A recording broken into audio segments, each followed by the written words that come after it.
How bad is corruption in the Nigerian government or in the Nigerian system? Some of the things I recovered were returned back to, the people will recover those things from. For instance, there was this case of somebody will recover 80 S-Class Mercedes-Benz car, brand new, houses, farms, motorcycles, and so forth. In a house in Jabi, under information, we got intelligence, and we went there, we saw all those things. I wrote to the customs, the DG of customs, do these people pay custom duties on these vehicles? 80 brand new S-Class, armored plated. The CG of customs said no, they didn't pay. I wrote to Federal Inland Revenue Service. These people pay tax. If you are importing, if you have this kind of vehicles, if you have money to buy this kind of vehicles, they should pay enormous tax to the Nigerian government. They said no, they don't have any record of them paying tax. So we went to court. We got an order of official, and then the court asked us to, we should take custody of those things, interim for official, pending the hearing of the case.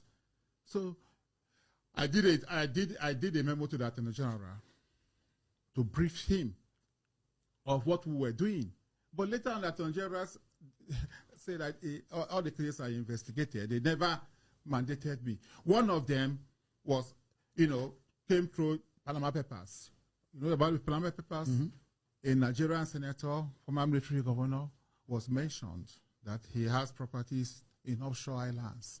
Since I didn't have the structures to investigate this issue, which is overseas, I went to the DG, NIA, said, look, please, let us work together to do this investigation. And they did the investigation.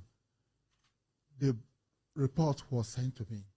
I sent one to the president and I sent one to the Attorney General that this man has over 200 million pounds in the offshore islands.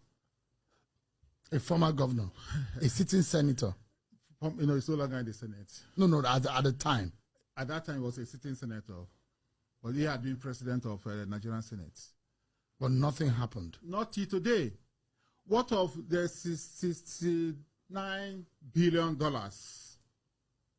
I got a letter, I didn't prompt them, from an American law firm saying that they have assets or access to a bank account in Texas that has over $69 billion US, proceeds from stolen crude oil.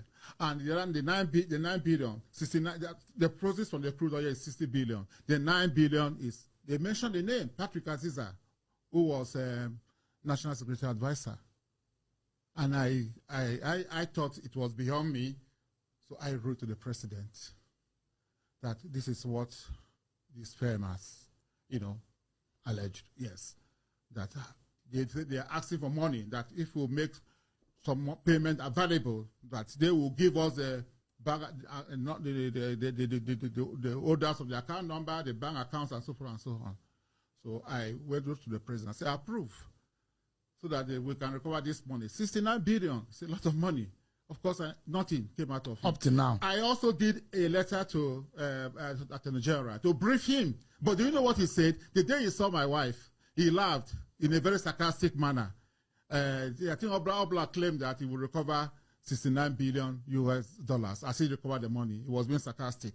How would I recover the money when you didn't act as the Attorney General?